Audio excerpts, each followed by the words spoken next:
The other thing I wanted to talk about, John, based on my experience in Canberra, is one of the things you get to do is you talk to journalists. I have a love-hate relationship with journalists, but some of them are smart and thinking, and I had a chat with Paul Sackle, who's at the SMH and The Age. And we had an interesting chat about the Senate dynamics, because obviously the Senate, Labor and the Greens have the numbers. So they can pass, Labor can do whatever it wants if the Greens agree to it. But what he identified is that you've kind of got this de facto UK reform style block that's developing in the Senate, where you have some, more of the outspoken Liberals, like Senator Antic, Senator Canavan. You've got One Nation, who now have 4 senators. You've got Senator Babbitt, who we affectionately call the Babbinator.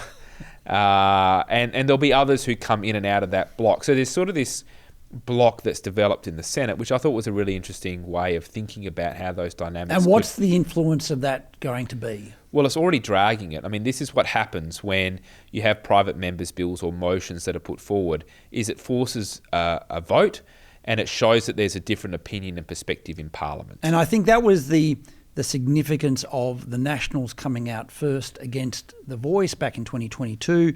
It created a debate, and the media had to cover that debate, and it also allowed Australians to know that there was going to be a discussion. And the point, again, as we've been talking about, that net zero is popular. Well, The Voice was popular until it wasn't. The Voice was popular until we and others and our friends at Advance and Jacinta Price and Warren Mundine explained the consequences of The Voice. Yeah. And ETS. I mean, you were very involved in the ETS as Executive Director of the IPA. The emissions trading scheme, which was sort of the precursor to a carbon tax, they're both basically the same thing.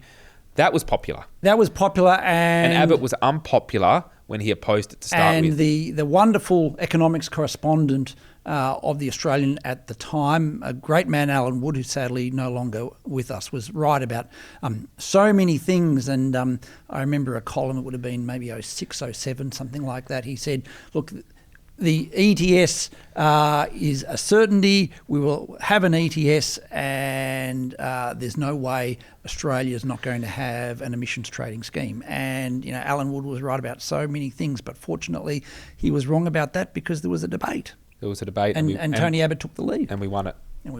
Speaking of columns, you had a really interesting column in the Australian Financial Review recently, where you discussed some really interesting research from our friends at the Centre for Independent Studies, and they had a report showing the increased independency of Australians in receipt of income from governments. Well, I did, yes. So our friends at the CIS, as you mentioned, had a report by Robert Carling, a former New South Wales Treasury official, Leviathan on the Rampage. And what a great title. All true, sadly. And I wrote my column on it, and there were a couple of things that I think were really significant. And Robert pointed out, and this got a lot of publicity, and I think it should get even more attention because it's got so many consequences.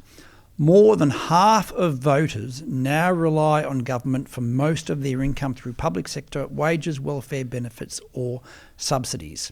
And as I say, and as Robert says in his report, the consequences for democracy are enormous. And in Robert's words, government may have grown to the point that there is now a large segment of the population, perhaps even a majority, facing incentives to vote for a living rather than to work for a living. And this is how Australia is changing. And to come back to the idea of the Liberal Party simply supporting what's popular, well, I think we have to face up, and we've talked about this, that right at the minute in Australia, big government, big debt, big brother is popular because there's not an alternative being presented, and the consequences aren't yet being felt by the Australian people of these sorts of policies.